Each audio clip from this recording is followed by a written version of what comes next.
봉독하도록 하겠습니다. 오늘 하나님 우리에게 주신 말씀은 레위기 18장 1절로 5절 말씀입니다. 레위기 저희가 지난 주일에는 계속해서 레위기를 큐티를 했습니다. 다 함께 일어나셔서 레위기 18장 1절로 5절을 한 절씩 교독하도록 하겠습니다. 제가 먼저 읽겠습니다. 여호와께서 모세에게 말씀하여 이르시되 너는 이스라엘 자손에게 거하여 이르라. 나는 여호와 너희를 사랑한다. 너희는 너희가 거주하던 애굽 땅의 풍속을 따르지 말며 내가 너희를 인도할 가나안 땅의 풍속과 규례도 행하지 말고 너희는 나의 법도를 지키며 나의 규례를 지켜 그대로 행하라. 나는 너희의 하나님 여호와니라. 다 함께 읽겠습니다. 너희는 내 규례와 법도를 지키라. 사람이 이를 행하면 그로 말미암아 살리라. 나는 여호와이니라. 아멘. 앉아서 주시겠습니다. 어느 나라나 그 나라 고유의 문화와 그리고 전통 그리고 관습이라는 게 있습니다. 오늘 읽은 말씀을 보시면은 문화라는 단어, 전통, 관습이라는 단어 대신에 풍속이라고 하는 단어를 사용하고 있습니다. 우리는 이미 한국에서 살다가 미국으로 건너가서 지금 살고 있는 사람들입니다. 여러분 한국과 미국 지도가 어떻게 생겼는지 아시죠? 네, 바로 왼쪽에 있는 지도가 한국, 대한민국이고 오른쪽이 우리가 살고 있는 바로 미국 땅입니다. 우리가 한국에서 살았을 때에는 바로 한국의 문화에 영향을 받고 살았습니다. 그러나 이제 미국에 와서 우리가 살다 보니까 또 미국의 어떤 그 나라, 미국이라는 나라의 풍속, 문화에 영향을 받으면서 우리가 살아갈 수밖에 없게 되었습니다. 근데 우리가 크리스찬의 눈으로 볼 때, 그리스도인의 눈으로 볼 때 한국의 모든 문화와 풍속이 다 성경적으로 봤을 때, 하나님의 눈으로 봤을 때 다 옳은 것은 아니라는 것을 누구나 알고 있습니다. 예를 들어서 한국에서 우리가 살다 보면 특히 남자들이 많은 어려움을 당하는데 크리스찬들이 가장 신도하는 문화가 있습니다. 그게 바로 음주 문화라는 것입니다. 개인이 직장이나 또 학교라는 단체에 들어가게 되면 본인이 좋든 싫든 강제로 술을 마셔야만 되는 바로 그러한 분위기, 그러한 문화, 그러한 풍속 가운데서 살아가게 됩니다.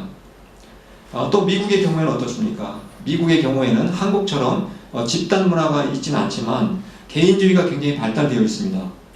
그래서 개인주의가 아주 발달하게 되면 결국은 아주 이기적인 그러한 문화로, 분위기로 발전하게 됩니다. 그러다 보니까 미국에 있는 아이들이 어른에 대한 존중심 같은 것이 굉장히 부족하다는 것을 우리가 발견을 하게 됩니다. 그래서 우리가 한국에서 살든 아니면 미국에서 살든 어디에 살든지 간에 성경적으로 봤을 때 크리스찬들의 본받거나 따라서는 안 되는 나쁜 풍속, 나쁜 문화들이 굉장히 많을 수밖에 없습니다. 많은 한국의 부모님들이 이 한국에서 건너와서 미국에 이민을 와서 살고 있습니다. 여러 가지 목적이 있겠지만 특별히 자녀의 교육을 위해서 이민을 오는 경우가 굉장히 많습니다. 왜냐하면 한국에서는 입시 지옥이라고 하는 불릴 만큼 정말 아이들이 공부의 지옥 속에서 살아가고 있습니다.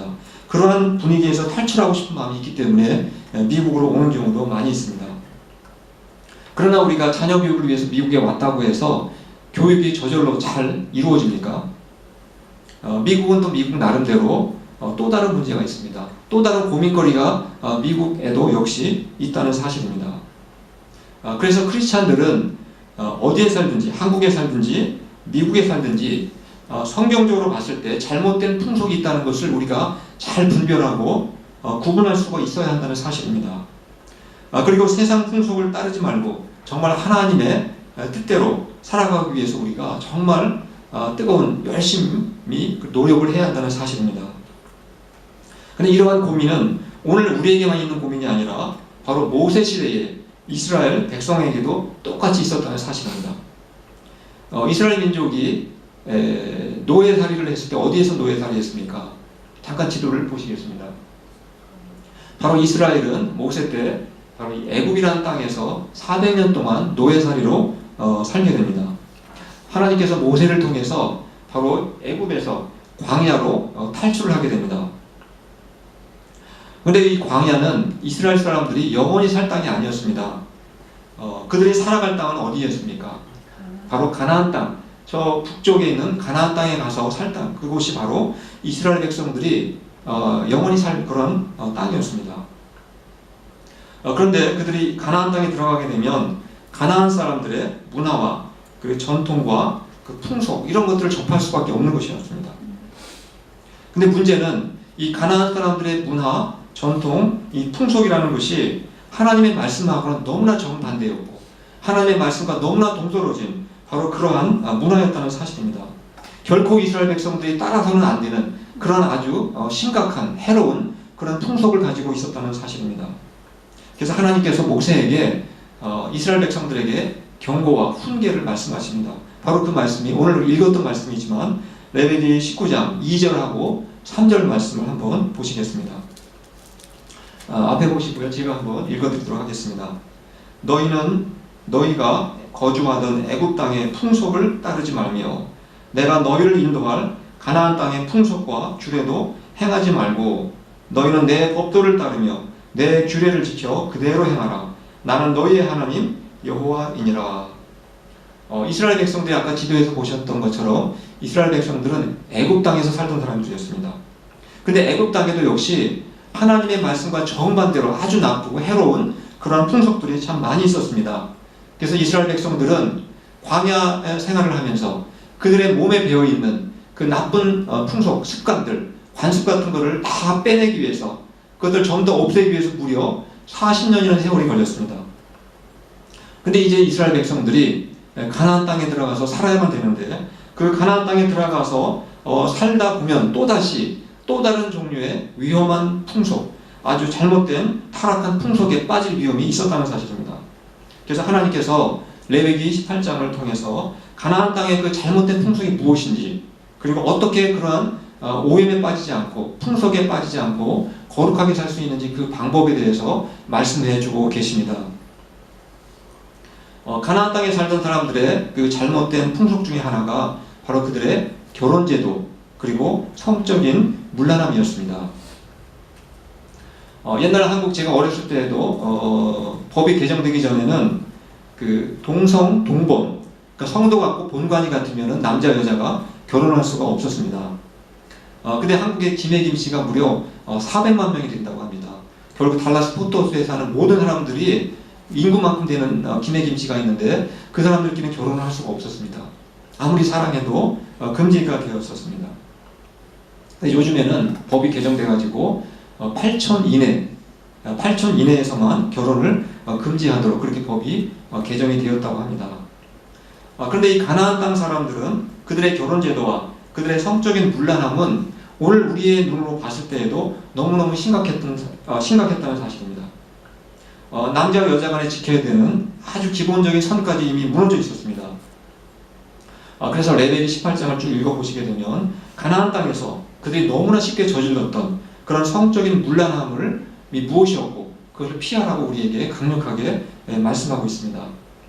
제가 한번 잠깐 표를 통해서 하나님이 함께 동침하지 말라고 함께 잠자리에서는 안 되는 사람들이 어떤 사람들인지 레위기 18장에 무려 15가지 종류의 사람들을 우리에게 말씀해 주고 있습니다. 첫 번째 바로 하나님의 백성들이 가나안 사람들의 경우에 자기의 어머니하고 잠자리를 했다는 것입니다. 그래서 그것을 지금 하나님이 이스라엘 백성들에게 첫 번째로 금지하고 있는 것입니다. 두 번째는 누구입니까? 8절에서 계모하고 잠자리를 하지 말라. 9절에서는 자기 친누이와 잠자리 하지 말라.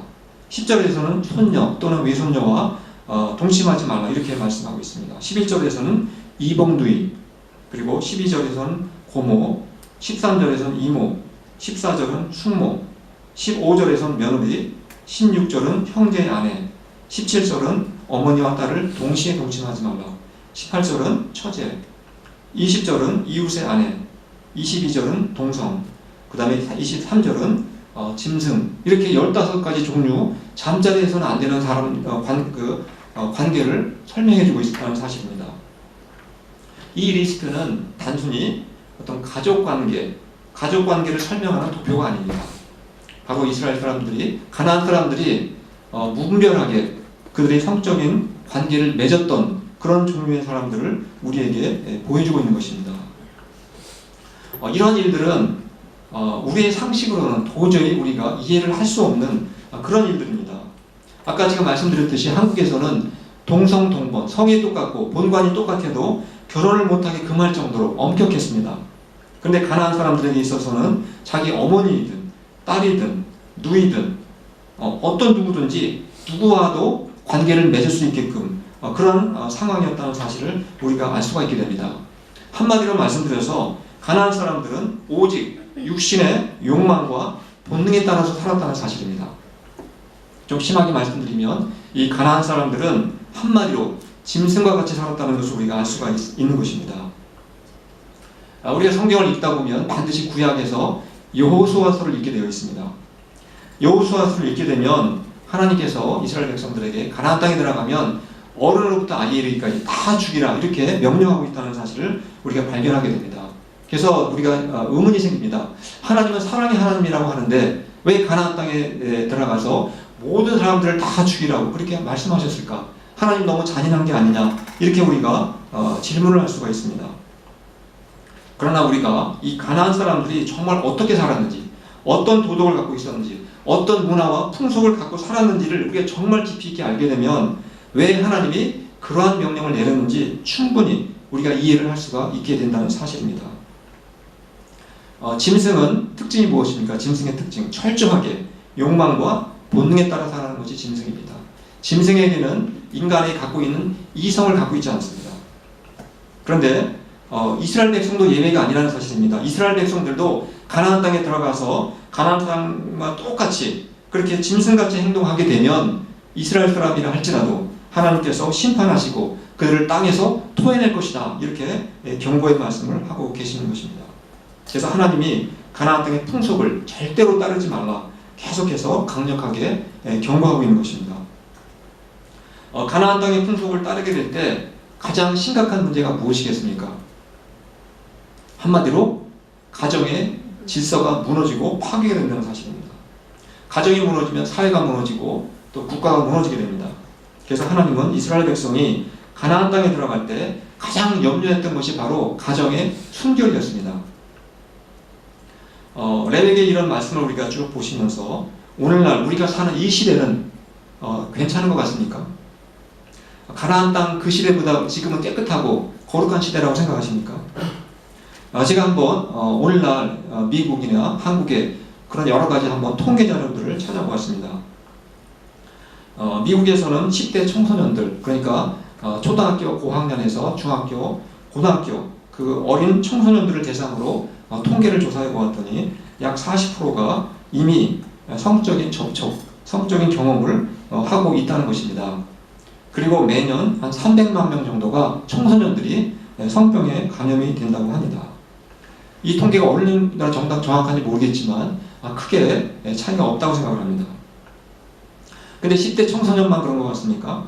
요즘은 한국이나 미국이나 관계없이 무분별하게 남녀 관계를 막 부추기고 또 불륜을 오히려 조장하는 인터넷 웹사이트가 얼마나 많은지 모릅니다. 그런데 문제가 더 심각한 것은 이러한 것들이 잘못됐다는 것을 알지만 사람들은 점점 조금씩 이러한 문화, 이러한 분위기에 물들어간다는 사실입니다. 그리고 마치 이런 것이 또 하나의 취향이고 하나의 문화인 것처럼 그렇게 미워하면서 사람들이 생각하고 있다는 사실입니다. 한마디로 한국이나 미국 모두 하나님이 가증한다고 말씀하신 그 애굽의 문화, 가나안 땅의 타락한 문화와 풍속을 점점 닮아가고 있다는 사실입니다.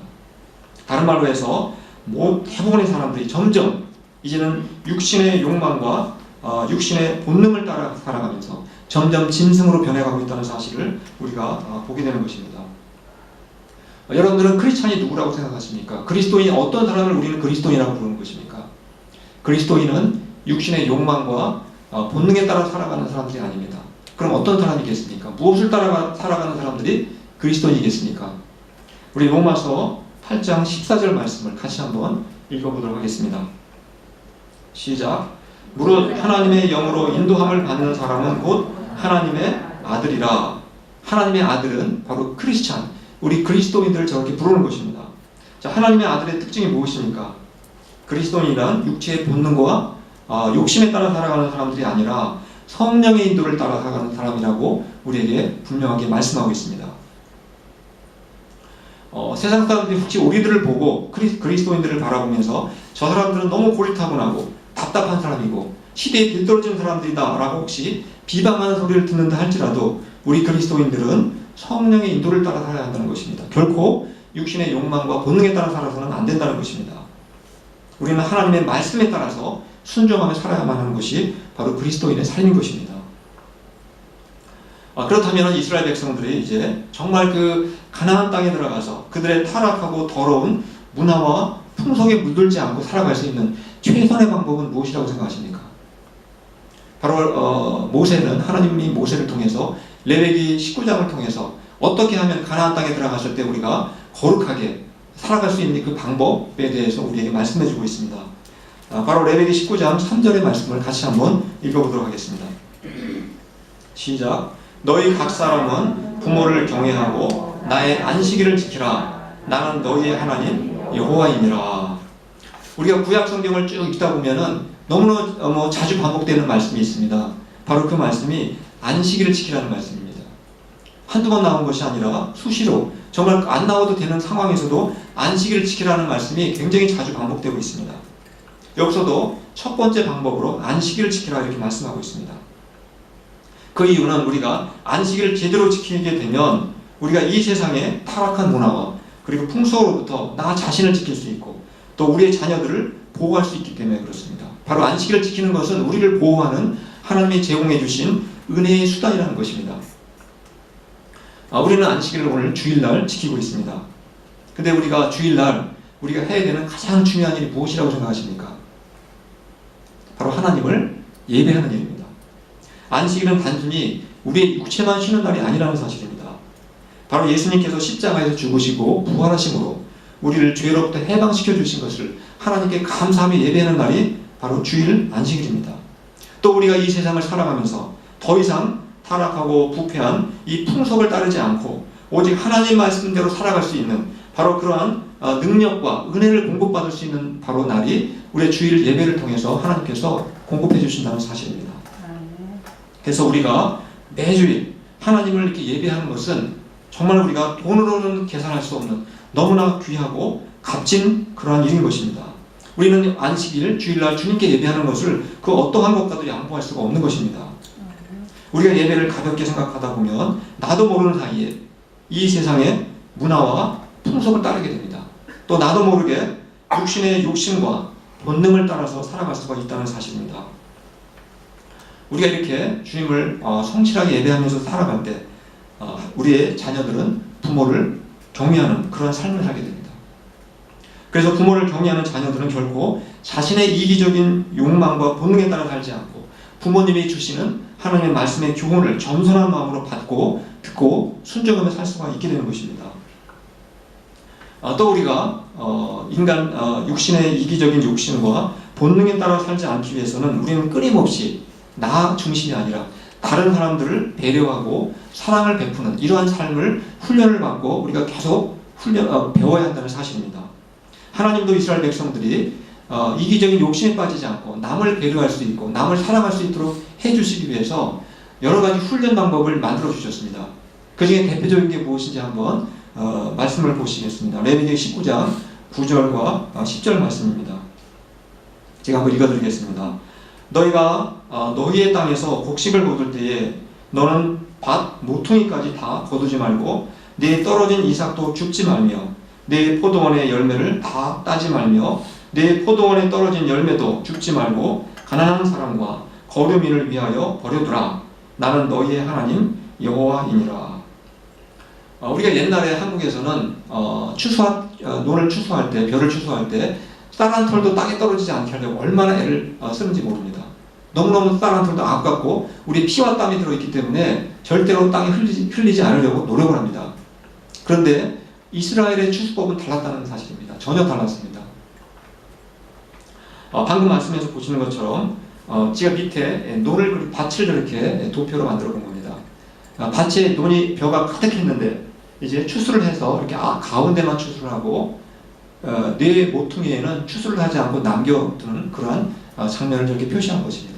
바로 이스라엘의 추수 왕국이 저렇게 했다는 것입니다. 논을 이제 추수하면서 모퉁이는 그냥 남겨뒀다는 것입니다.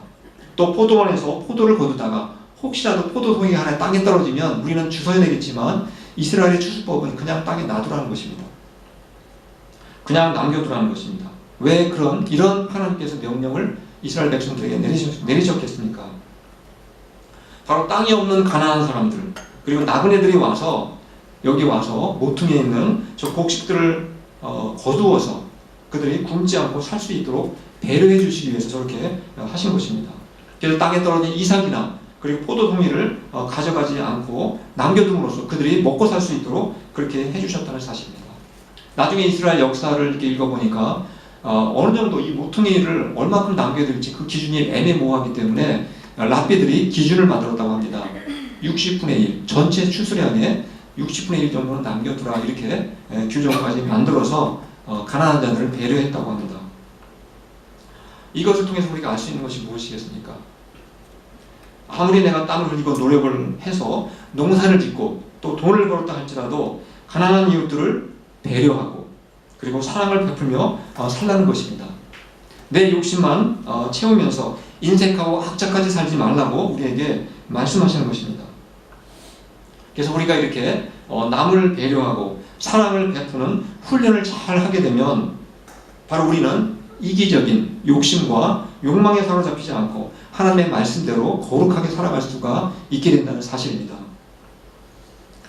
이러한 삶을 가장 잘 요약한 말씀이 바로 같은 장에 나와 있는 레위기 19장 18절의 말씀입니다. 우리 한번 다 같이 한번 읽어보도록 하겠습니다. 시작.